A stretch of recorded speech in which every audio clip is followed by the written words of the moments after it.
Bismillahirrahmanirrahim. Assalamualaikum warahmatullahi wabarakatuh.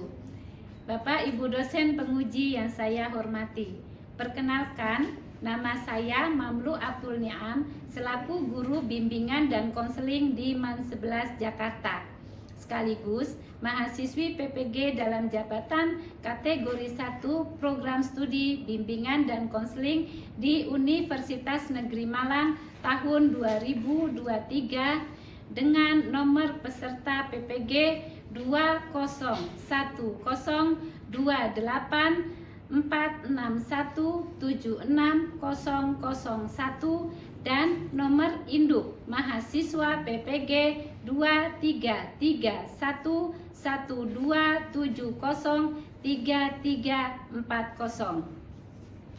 Pada hari ini Jumat 25 Agustus 2023, saya akan membuat video layanan konseling individu untuk uji kinerja PPG dalam jabatan periode 5 tahun 2023. Selamat menyaksikan. Terima kasih. Wassalamualaikum warahmatullahi wabarakatuh.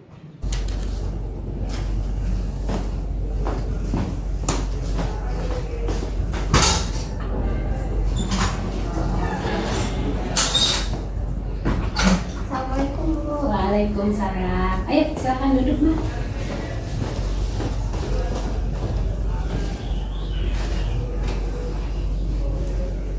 Alhamdulillah. Gimana kabarnya hari ini, Hansa? Alhamdulillah baik, Bu. Alhamdulillah. Nih, Ibu bersyukur banget nih Hansa bisa hadir dalam ruang BK ini untuk kegiatan konseling individu. Ya, Hansa Ibu akan beritahukan apa itu konseling individu ya, Nak ya. Jadi konseling individu itu proses pemberian bantuan kepada konseli yang sedang menghadapi masalah supaya ya melalui wawancara supaya masalah Hansa teratasi dengan baik. Itu tujuannya diadakannya konseling individu ya, Nak ya. Nah, di dalam konseling individu itu ada asas-asas. Yang pertama adalah asas kesukarelaan. Hansa datang ke ruang BK menemui Ibu yaitu dengan sukarela. Ya.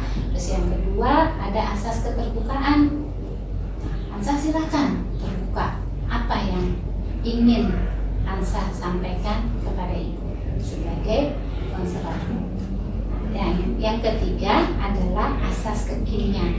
Ceritakan masalah yang saat ini sedang Hansa hadapi. Baik, dan yang terakhir adalah asas kerahasiaan. Hansa tidak perlu takut kalau apa yang sudah Hansa sampaikan ke Ibu nanti diceritakan. Tidak, ya. Pokoknya keluar dari ruang BK, insya Allah rahasianya aman ya. Jadi masalah yang Hansa ceritakan kepada Ibu akan dirahasiakan sebaik mungkin. Paham Hansa? Baik. Oke Hansa, selanjutnya Hansa perlu mengisi lembar kesepakatan konseling individu ya. Oke, silakan.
setelah ini kita lembar kesepakatan konseling individu ini akan Ibu simpan ya Hansa sebagai dokumen bahwasanya Hansa sudah siap untuk melakukan kegiatan konseling individu. Baik, terima kasih. Silakan Nak, apa yang ingin kamu sampaikan? Jadi gini Bu, saya itu punya permasalahan sulit untuk menghafal pelajaran, terutama pelajaran tahfiz. Banyak kan pelajaran-pelajaran yang mengharuskan kita menghafal. Nah, saya tuh merasa kesulitan buat menghafal. Ditambah lagi guru-gurunya, gara-gara saya sulit untuk menghafal, itu guru-guru jadi pada kurang respect gitu ke saya. Terus saya juga punya permasalahan, jadi teman-teman di kelas saya tuh gak pada mau Bu satu kelompok sama saya. Alasannya karena mereka menganggap saya tuh cuma numpang nama doang, terus nggak bantuin kerjain tugasnya. Terus teman-teman saya tuh sering bilang saya tuh cuma benalu Bu di kelompoknya. Padahal saya walaupun nggak bantuin kerjanya tuh saya bantu Bu secara materi untuk fotokopi, untuk jilid, untuk kepentingan yang menggunakan uang itu saya Bu yang ngeluarin. Tapi teman-teman saya tetap menganggap saya itu cuma numpang nama doang Bu di kelompok. Itu aja masalahnya. Ada yang lain? Udah sih Bu, masalah terbesarnya itu. Cuman ya gara-gara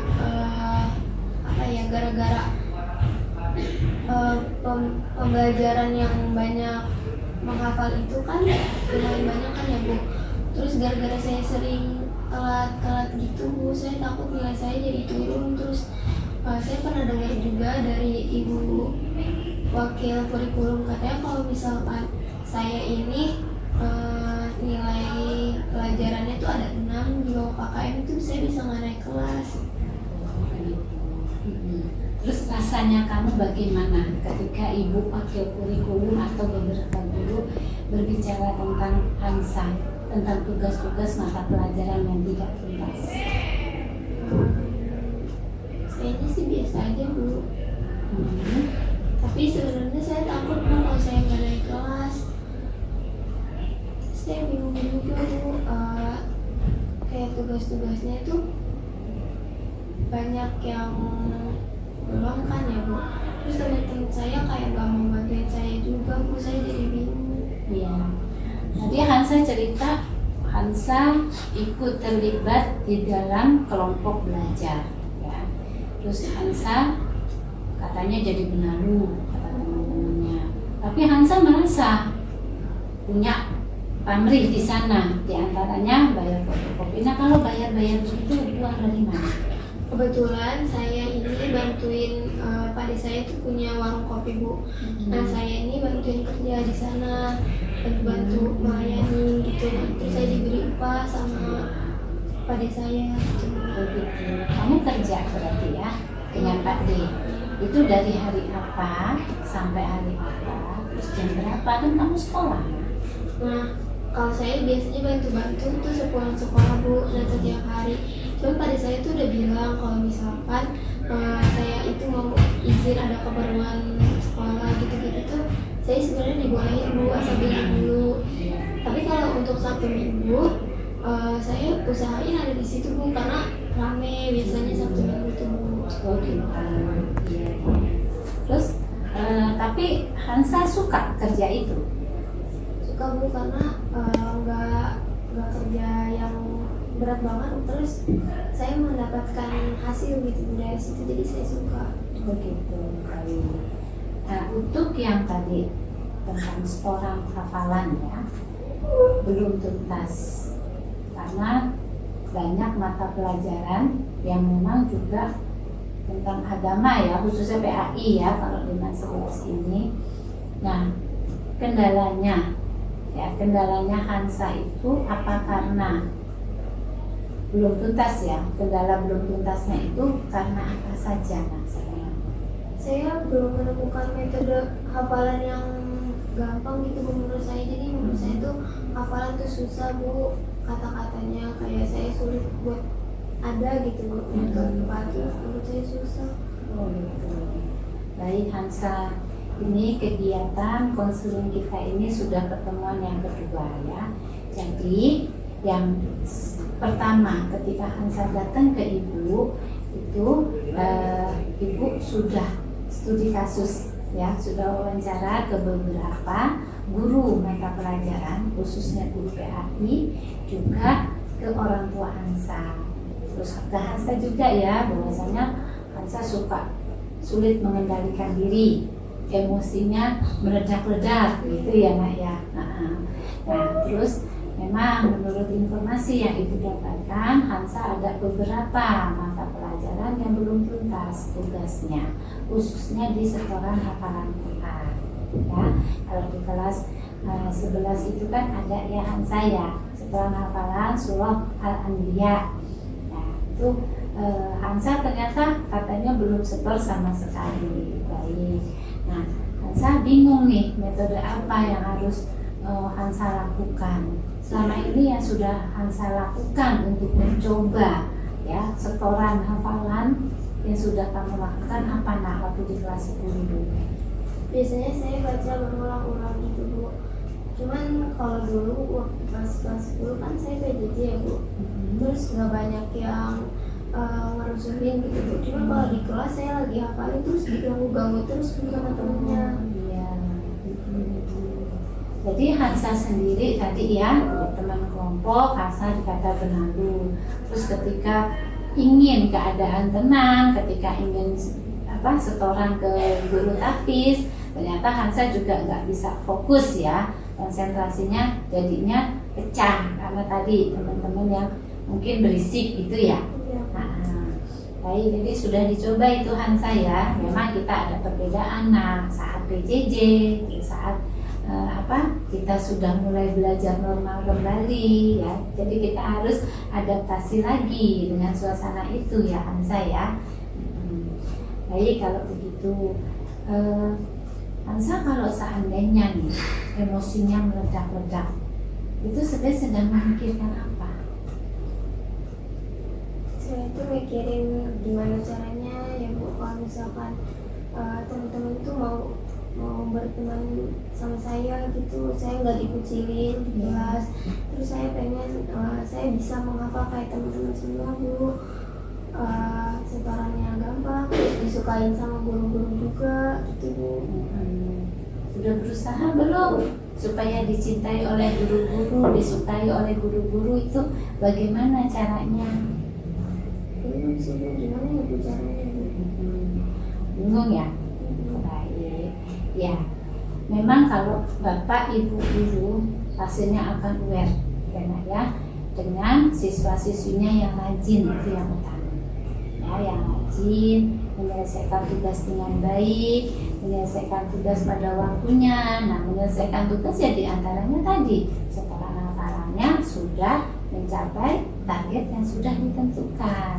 Itu ya saya. Nah, kamu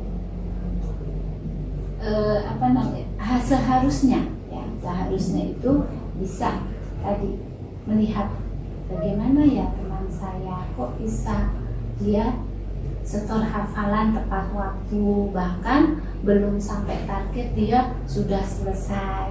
Boleh ditanyakan, apa sih yang kamu lakuin kalau di rumah, bagaimana sih cara hafal yang bisa langsung diterima sama otak saya, bisa seperti itu. Jadi bertanya-tanya kepada teman, itu ya Hansa ya. Nah, kalau Hansa memang ininya tadi bilang ya, kalau di rumah saya tenang Bu, ya iya, namanya di rumah hanya kita dan orang tua saja yang ada ya Nak ya. Kalau di sekolah kan banyak sekali. Nah itu kita coba, jadi berusaha sekali di rumah itu kita sudah belajar untuk memenuhi setoran hafalan tadi. Ya, sebenarnya ada trik yang sangat-sangat sering dipakai untuk memudahkan kita ya untuk menghafal. Mau tahu nggak? Mau tahu Iya.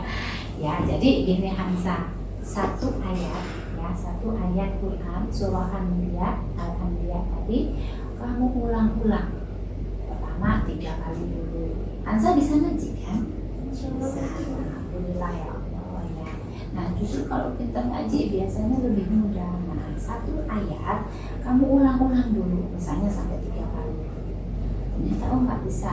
Jadi bukan diulang untuk menghafalnya, tapi dibaca dulu. Nah, baca baik-baik, ya, baca, terus udah 3 kali baru mulai mengingat. Nah itu sampai 3 kali, sampai 5 kali. Ya bisa sambil bantuin ibu masak, bisa sambil di atas motor misalnya ke sekolah, pulang sekolah dianterin orang tua atau naik gojek. Nah itu bisa. Jadi akhirnya apa? 1 hari 1 ayat. Nah itu bisa nanti beberapa hari bisa berapa ayat lalu disetorkan ke guru tahfiz. Coba itu ya, apalagi kalau suasana pagi hari, waktu-waktu setelah sholat subuh. Nah setelah sholat subuh itu kamu bisa sambil ngaji dulu. Atau juga ada lagi di YouTube ya, metode Umi itu ada. Nah kita tinggal sebut surah apa yang kamu inginkan, dan nanti akan dipandu di sana berapa kali pengulangan. Nah itu bisa kamu sambil menjelang tidur kamu dengerin, atau kamu sambil makan kamu dengerin, kamu ulang-ulang di YouTube itu. Jadi intinya adalah pengulangan ayat-ayat yang mau kita hafalkan untuk disetorkan kepada guru tahfiz. Gitu ya. Nah, untuk yang tugas-tugas, Asa apa sudah mencoba untuk menyelesaikan tugas mapel-mapel yang lainnya, yang diantaranya tadi ya, khususnya ya mapel PAI. Nah, ada Quran hadis, ada tafsir, ada apa lagi? Tadi akidah akhlak. Nah, itu bagaimana? Udah coba untuk menyelesaikan? Saya udah coba Bu untuk menyelesaikan tugas-tugasnya. Terus terkadang kan saya juga kendala ya Bu, nggak ngerti ini materinya apa. Nanti teman-teman saya juga mau bantuinnya kayak setengah-setengah gitu Bu, kayak ya udah kayak gitu kerjainnya, coba baca aja bukunya, coba baca aja bukunya, kayak gitu doang Bu. Lalu perasaanmu bagaimana? Itu ya yang membuat kamu kesel, jadi bertumpuk gitu. Iya Bu. Yang saya rasain tuh ya, saya tuh mikirnya kalau misalkan saya bisa ngerjain sendiri juga saya nggak minta tolong gitu Bu. Saya karena kalau teman-teman bilang kayak gitu saya cuma ya diam terus bingung harus ngapain Bu. Tapi selama ini Hansa apa udah mencoba untuk belajar sendiri? Bisa Bu, tapi belum kayak ada kurang-kurangnya gitu loh Bu. Misalkan di materi-materi tertentu ada yang saya kurang pahami. Terus saya mau coba tanya ke guru mapelnya, terus guru mapelnya membantu, tapi kan waktu gurunya itu kan nggak banyak ya Bu. Jadi gurunya menyarankan buat minta tolong ajarin sama temennya, tapi ya respon dari teman-teman saya kayak gitu Bu. Ibu yakin di antara teman-teman tadi pastinya lah, pasti ada yang membantu ringan tangan ya, apalagi kalau ibu yakinnya itu pasti di dalam satu kelas itu ada teman yang lebih unggul dan lebih unggul juga secara memberikan pengetahuannya kepada temannya yang butuh bantuan. Ada nggak di kelas? Ada sih Bu. Ada, tapi udah dicoba nah, untuk minta bantuan dia? Udah Bu, tapi ya saya kadang-kadang malu Bu buat nanya sama dia. Oh gitu, ya dicoba ya. Nah, dicoba kembali untuk meminta bantuannya menerangkan. Ya, emang pelajaran apa yang terkendala itu? Bahasa Arab Bu. Bahasa Arab. Nah, sudah coba ke Ibu Rosmalina sebagai guru bahasa Arabnya? Sudah. Nah, alhamdulillah. Nah, langkah-langkah seperti itu Hansa nggak usah merasa diri. Oh saya kok jadi gini ya Bu, kok teman saya gini ya Bu. Ayo kita berpositif tinggi, ya nak ya. Kita berbaik sangka. Insya Allah kalau kita berbaik sangka, energi positif masuk ke dalam badan kita. Ya kan saya. Nah, coba dinikmati. Nah, kan nggak mungkin kita katanya takut. nggak naik kelas. Takut apa berani nggak naik kelas? Takut. Nah itu dicoba ya. Ada guru, ya ada pak guru, ada juga teman-teman yang mau. Ibu yakin di antara mereka nggak mungkin semuanya seperti itu. Mungkin Hansanya aja yang terlalu, aduh saya begini, saya nggak pede sama teman saya. Itu tolong sedikit-sedikit diubah ya. Nah, terus tapi Hansa sudah mencoba untuk memperbaiki diri itu. Tadi emosi mudah marah, walaupun marahnya ya marah sendiri, misalnya dengan remas-remas kertas yang konseling pertama ya, Hansa bilang gitu. Terus nah ini untuk yang pertemuan sekarang, apa ada perubahan itu? Nah jadi kamu mencoba untuk mengendalikan diri. Apa sudah dicoba? Nah seperti itu sudah. Oh alhamdulillah. Itu rasanya gimana coba? Saya jauh lebih tenang, saya jauh lebih baik sih Bu. Ya kan? Nah itu selalu dicoba terus dan terus ya. Dan saya baik kalau begitu. Oh iya Bu, saya mau cerita nih Bu. Beberapa hari lalu saya tuh mengalami hari yang menurut saya itu berat. Karena dari pagi saya ngerasa teman-teman saya ada beberapa yang bikin saya kesel Bu dari pagi. Cuman puncaknya banget itu pas pulang sekolah. Ada beberapa teman saya yang kayak ngata-ngatain saya lah Bu. Dan itu tuh bikin saya sakit hati banget Bu. Tapi ada juga teman saya yang ngasih dukungan ke saya kayak udah nggak usah didengerin omongannya dia kayak gitu. Nah pas pulang dari sekolah saya langsung telepon ayah saya. Terus saya langsung minta dijemput Bu. Pas sampai rumah saya bersih-bersih, saya mandi, saya ambil wudhu untuk meredakan emosi saya Bu. Terus saya baru sadar ternyata beberapa hari belakangan ini saya udah nggak ngelampiasin marah saya ke benda-benda sekitar Bu. Saya udah nggak robek-robek kertas lagi, udah nggak gontor-gontor kertas lagi. Kalau marah saya langsung istighfar dalam hati, astagfirullah, terus saya langsung ambil wudhu. Ternyata itu bikin saya jauh lebih tenang Bu daripada ngerobek-robek kertas. Terus juga metode yang tadi bilang buat menghafal Al-Quran, saya pernah pakai beberapa hari yang lalu sampai hari ini pun saya sedang mencoba metode yang Ibu berikan, dan ternyata itu benar bikin saya hafalan saya jauh lebih mudah Bu. Terus saya berniat semoga kedepannya saya tetap melaksanakan metode ini biar saya sehari bisa hafal 1-2 ayat. Terus tahfiz saya cepat selesai, gak nunggak-nunggak lagi setorannya. Iya, baik, itu udah bagus banget ya. Nanti kamu sudah bisa menyimpulkan sendiri bahwasanya sebenarnya kamu sudah mengalami perubahan perilaku, perubahan sikap, juga pola pikirmu nak. Ya, jadi seperti Ibu memberikan contoh tadi, oh ternyata kamu sendiri sebenarnya, oh iya yang dicontohkan dulu pernah saya lakukan. Ya sudah, berarti itu baik. Nah yang baik itu supaya apa?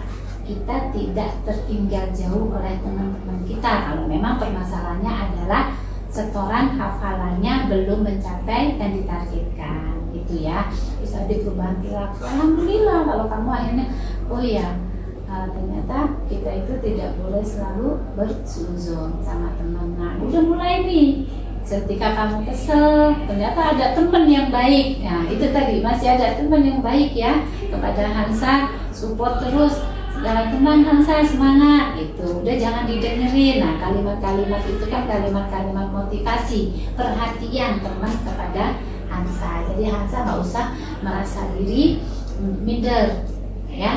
Nah, jadi setiap harinya kalau kita selalu merubah mindset kita kepada yang lebih baik lagi, kepada positif, insya Allah orang-orang di sekeliling kita juga melihat perubahan itu, dan mereka juga berubah sikapnya kepada Hansa. Hansa juga bisa menentukan bagaimana pola belajar yang baik supaya target tugas-tugas yang sudah ditentukan diberikan oleh Bapak Ibu guru juga selesai pada waktunya. Jadi Jadi tidak ada lagi ancaman tidak naik kelas. Baik Hansa, karena kita hari ini konseling individu dengan teknik self talk. Jadi Ibu ingin Hansa menuliskan, ya, ini sudah Ibu siapkan, nah kertasnya, belangkonya, tuliskan self talk negatif yang tadi yang Hansa alami selama ini yang tadi diceritakan kepada Ibu dengan konseling yang pertama kalinya. Nah, itu ceritakan di sini, ditulis biar lebih lega lagi perasaannya, ininya juga pikirannya.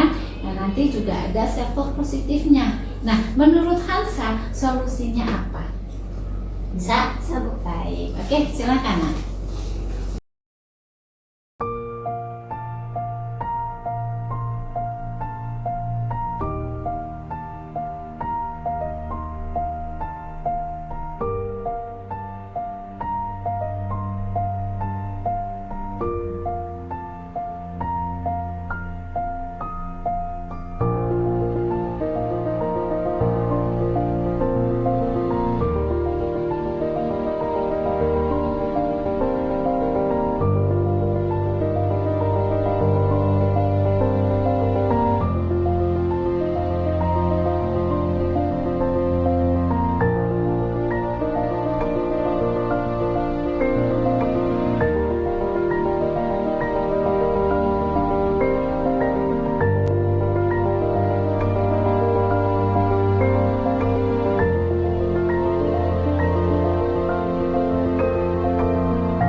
Saira kelas 12 IPA 2 hari yang tanggal Jumat 25 Agustus 2023. Tulislah self-talk negatif yang dialami yang menyebabkan luapan emosi yang meledak-ledak.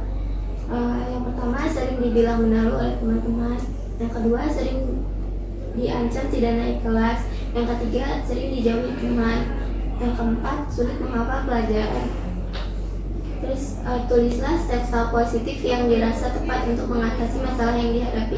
Yang pertama, berusaha memperbaiki diri. Yang kedua, berusaha menghafal pelajaran-pelajaran. Yang ketiga, meluapkan emosi dengan cara yang tepat, yaitu berwudu. Selanjutnya, tulislah rencana solusi yang tepat agar dapat menerapkan self-talk positif untuk mengatasi masalah yang sedang dihadapi. Yang pertama, berwudu ketika emosi. Yang kedua, menggunakan metode hafalan yang baik, yaitu dengan cara pengulangan. Yang ketiga, berusaha menjadi lebih baik setiap harinya. Alhamdulillahirobbilalamin. Dari hati ya. Iya. Nah, baik. Sekarang rasanya gimana? Alhamdulillah, Bu, jauh lebih tenang, jauh lebih lega perasaan saya. Alhamdulillah. Terus dulu dong. Yes. Oke. Kalau begitu, Ibu akhiri dulu konseling individu ini. Nanti kalau Hansa butuh keberadaan Ibu lagi, misalnya Hansa butuh cerita-cerita lagi tentang permasalahan Hansa, baik yang ini misalnya ataupun masalah yang lainnya, silahkan ke ruang BK lagi ketemu Ibu ya, ya. Ya, sukses selalu buat Hansa. Kita sama-sama ucapkan hamdalah. Alhamdulillahirobbilalamin. Sehat ya nak, sehat, bahagia, sukses, lancar semuanya. Baik, itu kan saya. Terima kasih.